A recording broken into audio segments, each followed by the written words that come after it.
un alto amazonense más, un loretano más, los problemas que tiene nuestra región, específicamente nuestra provincia de Alto Amazonas, y dar nuestro aporte, ¿no?, de cómo tratar de que de una vez se ponga en marcha el desarrollo que todos anhelamos. Ingeniero Montero, no podemos dar una mirada indiferente a lo que está pasando hoy en esta campaña de la segunda vuelta electoral.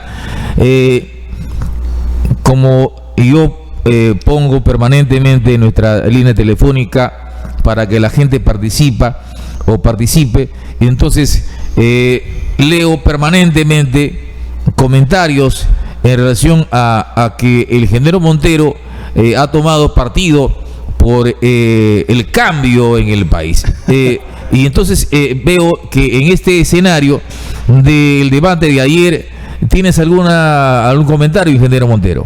Definitivamente sí. Yo, como un técnico de nuestra provincia, como una persona que siempre estamos pendientes, en este caso de las propuestas que hacen en este caso los dos partidos que están en segunda vuelta, esperaba más. Yo esperaba más de ambos, ¿no? Que lógicamente, Hugo Alberto, ha existido sobre todo el tema económico, un poco más de disertación técnica con relación a lo que ha dicho el de Perú Libre, ¿no? Se ha visto Castillo, que lógicamente tiene la experiencia de haber sido viceministro de Toledo, ministro de Economía de Alan García, contra un excongresista como es el economista Pari, que no ha estado a la altura. Yo definitivamente esperaba que ahí pudiera haber estado técnicos como Pedro Franklin o el mismo Oscar Dancourt, que son personas que son mucho más técnicos, que hubieran dado mejor la batalla, pero lamentablemente había una decepción ahí. ¿A qué crees que atribuyes que no ha ido estos técnicos para apoyar en este debate? Es que creían que como ex congresista que ha sido el señor Pari, que ha estado en la comisión Pari, iba a tener esa propuesta que le ha dado mucha ventaja en realidad Pari a Carranza. No, totalmente, pero también un poco nos ha preocupado el mucho populismo.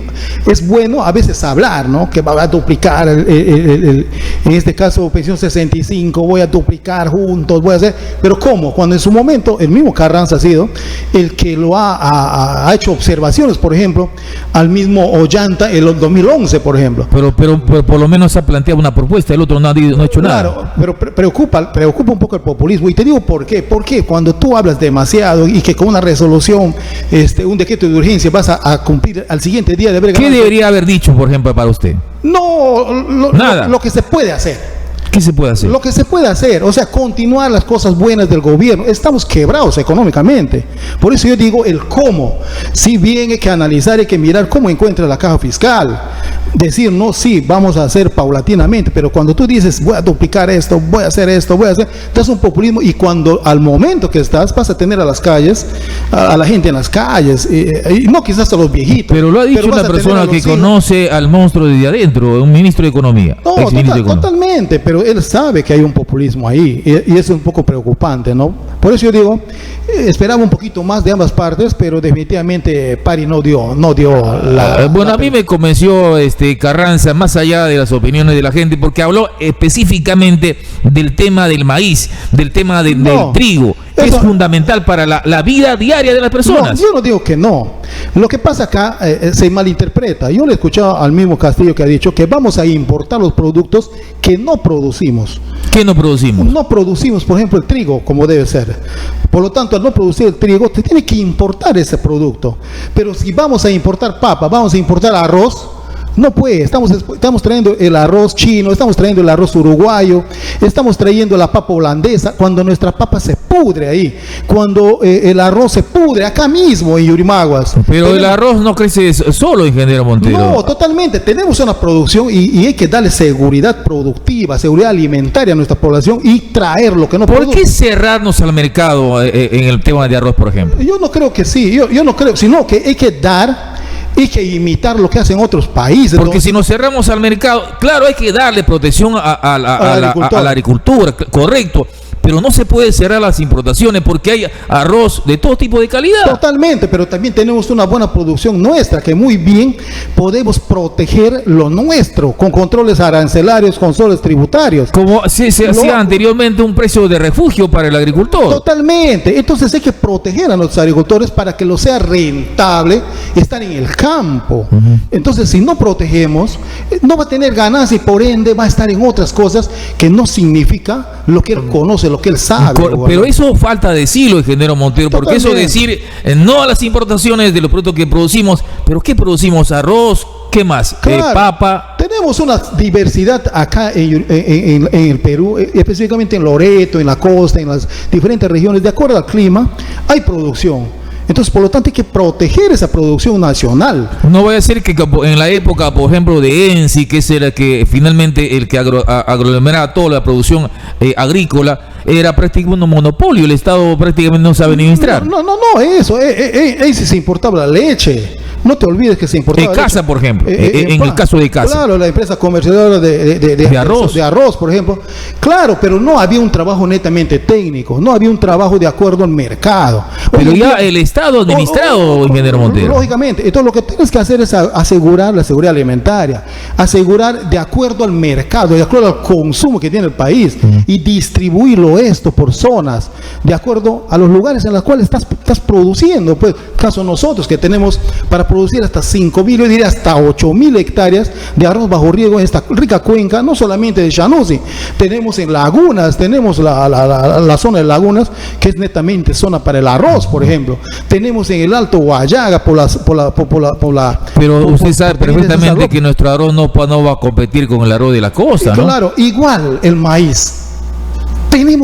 Nosotros tenemos las áreas suficientes, el suelo necesario para producir de forma agresiva el maíz, pero no le estamos dando el apoyo al agricultor, no le estamos dando la tecnología, la capacitación. Hay que potenciar el agrobanco, pues, ingeniero. Eso es lo que queremos todos, ¿no? Pero que vengan pues a hacer un trabajo netamente. Pero no solo hay que dar el dinero, sino asistencia técnica también. Así es, eso es lo que te decía, ¿no? Cuando tú al agricultor, a ese campesino le conviertes en agricultor, le estás enseñando a vivir dignamente, ¿no? ¿Por qué? Porque el campesino cumple su faena y ya está en el campo, pero el agricultor tiene un contacto, tiene una capacitación para tratar al cultivo, mejorar el suelo, tener mayor rentabilidad, mayor productividad.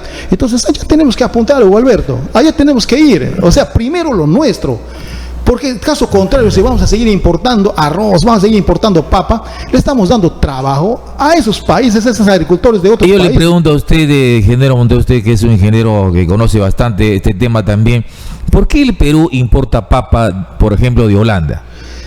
Porque definitivamente hay condiciones que se han dado en el Tratado de Libre Comercio. Los TLC que hemos firmado. Los famosos Tratados de Libre Comercio, que son los TLCs, donde le han dado ciertas condiciones económicas, tributarias, arancelarias. Compramos papa y también igual vendemos, por ejemplo, productos como las...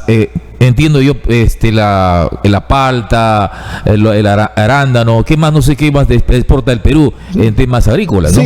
Sí, es cierto. Por eso es bueno hacer los tratados de libre comercio, en primer lugar, protegiendo nuestra producción, no viendo las condiciones. Es posible que un agricultor de la sierra... ¿Eso qué se necesita? ¿Un tema, una norma, una ley? Totalmente, una carta magna que proteja en ese sentido, y eso pasa por hacer las grandes reformas en el sector agrario, sobre todo, ¿no? ¿Para qué? Para asegurar la alimentación, asegurar la producción nacional, asegurar la alimentación de nuestra población. Cuando usted dice la Carta Magna, ¿esto para hacer un tratado libre de comercio hay que cambiar la Constitución? No, hay partes en las cuales dice para hacer estos tipos de tratados. Entonces, por lo tanto, ahí hay que trabajar, y la reforma agraria que se pretende hacer, hay que mirar, sin ir a extremismos. Creo que hay que buscar el punto medio. Yo siempre he sido que hay que buscar el punto medio, Alberto. Yo, por ejemplo, veo que estamos con remiendos, estamos buscando, por ejemplo, una constituyente más fuera de lo normal, que es un precedente malo, cuando Chile ya la semana pasada ya eligió a su constituyente. A sus miembros de la Asamblea Constituyente. Claro, a sus miembros de la Asamblea Constituyente. Entonces, yo creo que hay que irse, sobre todo en el modelo económico, similar al chileno. Y te digo por qué. Porque Chile vive de 3 o 4 cosas nomás, de sus potencialidades: la pesca, la minería, el turismo, la agricultura. Esos 4 son fuertes. Y nosotros tenemos esas potencialidades acá, con una diversificación en la parte del turismo, ¿no? Tenemos la pesca, tenemos la minería, tenemos la madera, también, que ellos tienen solamente una sola especie con el pino. Pero nosotros tenemos una diversificación acá de especies forestales, que muy bien le podemos transformar. Entonces Chile vive de eso. Y lo que hay que mirar es lo que los chilenos están dando ese paso, similar, y imitar sobre todo en la parte económica. ¿Para qué? Para que las inversiones no se vayan y digan, ¿no? Chile tiene este modelo económico en su nueva constitución, hacerlo similar para que la atracción, sobre todo en el sector minería, en el sector petróleo, se mantengan y vengan más inversiones. Entonces, hay que mirar eso, hay que dar ese paso. Yo creo que es necesario eso, y se necesitan, Hugo Alberto, las grandes reformas que necesita el país en el sector educación, en el sector salud, en el sector agrario, en el sector, el poder judicial.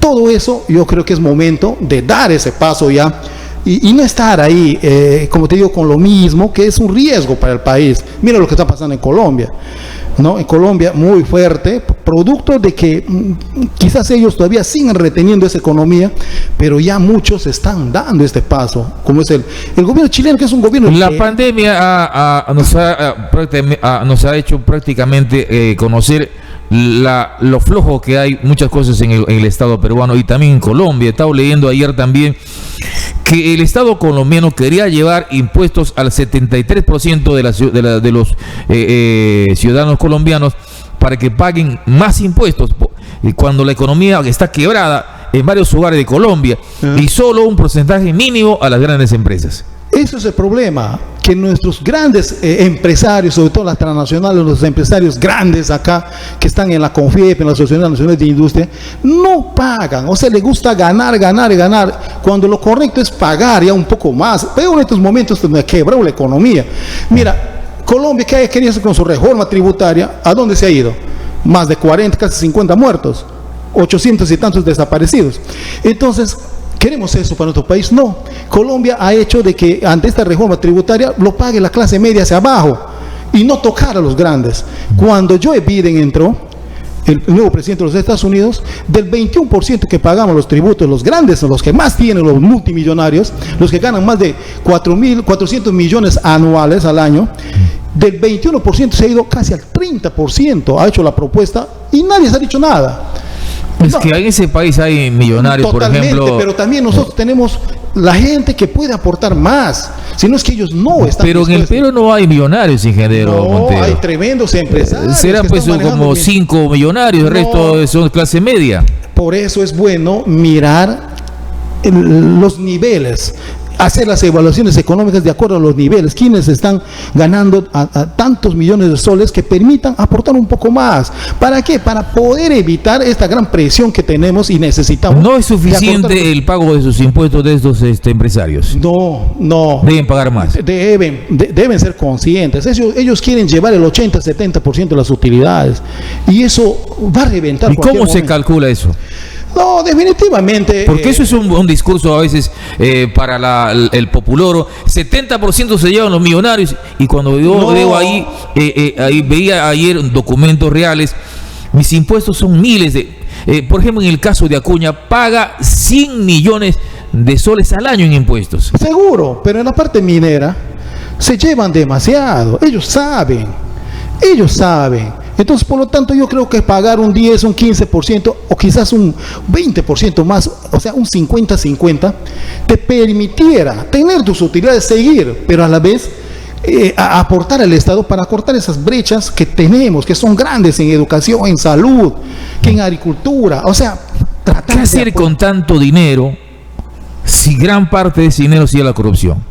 No, definitivamente. ¿Por qué? Porque tenemos una carta magna que lo permite, pues. Falta la reforma judicial, la reforma del Poder Judicial, donde se endurecen más estas penas. Pero hace poco Vizcarra nos ha llevado, su presidente suyo, nos ha llevado a la Junta Nacional de Justicia. No, totalmente, pero eso es ¿qué te digo? Un remedio. Nada más. Se necesitan complementar, y eso, como te digo, para mí, ya con remiendos, ya no da. La producción no da. Es momento de evaluar, pero sin ir, como te digo, a los extremos, o Alberto. Vamos al punto medio. Vamos buscando que los empresarios sí sigan ganando lo necesario, pero a la vez aporten un poco más al Estado, que permitan construir más carreteras, más hospitales, más colegios, pagar en mejores condiciones la producción, proteger la producción agraria, capacitar a nuestros agricultores. O sea, falta mucho por hacer, muchísimo por hacer. Pero el 70% de la economía se mueve a partir de la pequeña y mediana empresa, no de los grandes empresarios. No, totalmente de acuerdo, pero también es un 70% informal. Pero hay que formalizar a esa gente, ¿no? Hay que buscar, pero acá no. Los gobiernos locales, los gobiernos regionales, los que tienen que manejan, lo que tienen como función. Hay que eximir varios documentos para que sea más formal la gente. Cuando yo quiero hacer mi empresa de negocios, me piden una serie de documentos y que demora casi un mes. Así es. Mucha burocracia. Mucha burocracia. Mucha burocracia. O sea, en todos los niveles. ¿Por qué? Porque tenemos una ley que te protege eso.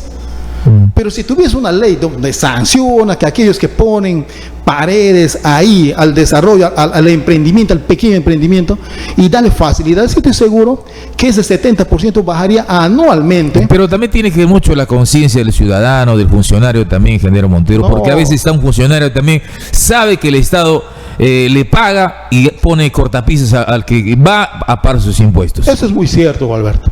Y lo vivimos acá nomás. Así es. Lo vivimos acá. O sea, te tratan mal, sabe que debe tratar bien al ciudadano, nos tratan muy mal cuando uno hace un trámite frente a una institución pública. No, completamente de acuerdo, Alberto. Todos esos detalles tenemos que ir mejorando.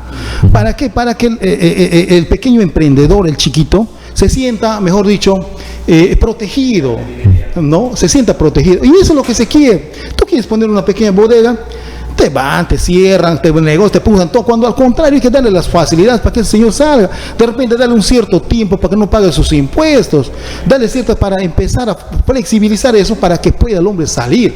Pero si de un momento a otro le quieres asfixiar y de repente le quieres generalizar ese pago de ese pequeño bodeguita, de ese pequeño negocio con un negocio grande que hay en la ciudad y le tratas por igual, eso pues es ser injusto. Claro, usted ha dicho hay que buscar el punto medio.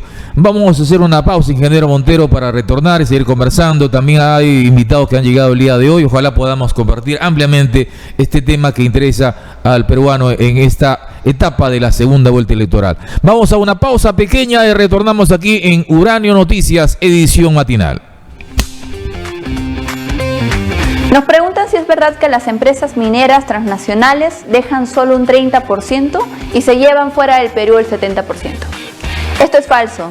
Las empresas mineras formales actualmente pagan entre impuestos y otros aportes más del 47% de sus utilidades. Esto es más de lo que pagan las empresas en otros países mineros, como en Chile, Canadá o Australia. Pero además, en el Perú las empresas mineras reinvierten en nuevos proyectos y en sus operaciones entre el 30 y el 40% de sus utilidades. Es decir, compran productos o contratan servicios a otras empresas peruanas. Esto genera empleos, ingresos y más pago de impuestos para el Perú. Si sumamos ese 47% con un 30% en promedio de lo que se reinvierte, tenemos que no menos del 77% de las utilidades ya se queda en el Perú. Es decir, 77 de cada 100 soles de las utilidades generadas por las empresas mineras reingresan a la economía para generar más bienestar para todos los peruanos.